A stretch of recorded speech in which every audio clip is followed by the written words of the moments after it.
Hi, I'm Mark Mesidorian.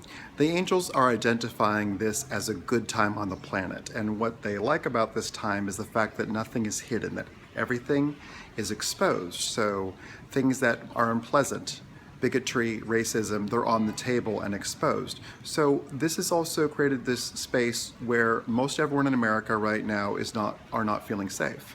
That our sense of safety has been compromised. That sense of safety might have gotten Donald Trump elected, and his election might have made other people feel unsafe. So there's a space of uncertainty right now.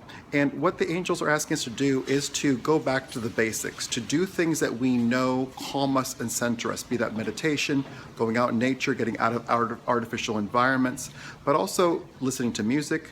For me, that's been revisiting the work of Ram Dass and such, doing things that center us and ground us so we actually have a foundation. And from this space, we could recognize that everything that's happening or might be happening next few months or even years is temporary. That it's not going to behoove a businessman like Donald Trump to kill everyone, because then no one would buy things. That's bad business.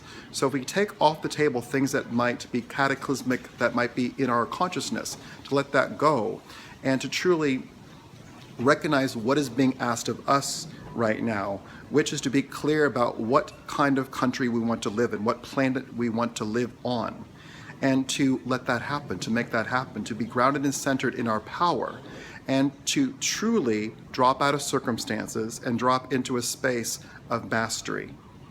What is it like to have your spiritual practice be paramount to your life right now, to be a very important part of your life, and to use it, to use that power to vision?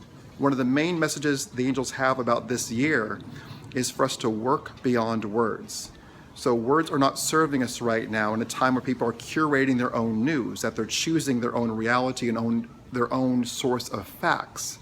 So what is it like to work energetically, to ground into a deep sense of peace, love, and vision? What's it like for us to have this period of time, especially this year, to be the end of all this bigotry and racism? Why don't we put that on the table and let that happen and let something glorious and peaceful come forward from this time? So if we think of this guidance-wise as the perfect person is president, has been elected president, that person is the catalyst of change. So in that space, he becomes a detail, and the actual work becomes us using all of our power right now to manifest the country that we want to live in, the world that we want to live in, outside of fear. This requires our spiritual mastery and our focus.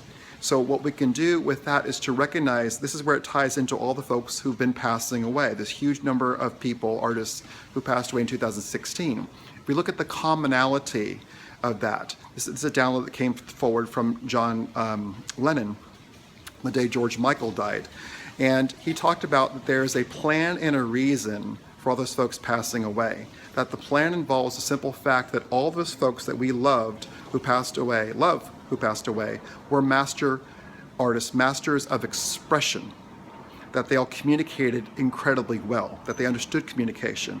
So from that space, we could identify them as people who have passed to act as guides and guideposts, and to let them help us out. David Bowie's been very active in that since he passed. So we think of, be that listening to someone's music, seeing their films, whatever it is, or to actively ask for the help. Thank you, David Bowie, for the perfect guidance for me.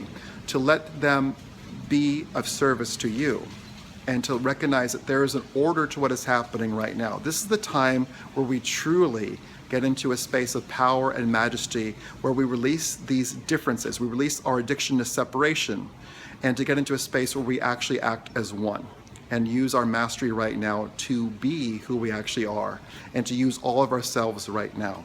So there's a space to truly drop out of worry, to drop into this is an exciting time. This is a fantastic time to be on the planet. So we could drop out of the worry, drop out of the dread, and get into a space of like, what is actually available to us right now? What is it like to have your voice be heard about what world you want to live in? What's it like to sit down and write about that? What's it like to pray about that? What's it like to walk that? What's it like for your home to be in that space? So this is a fantastic time to be alive, and a great time to double down on our connection with angels and guides and ourselves. Thank you so much for watching.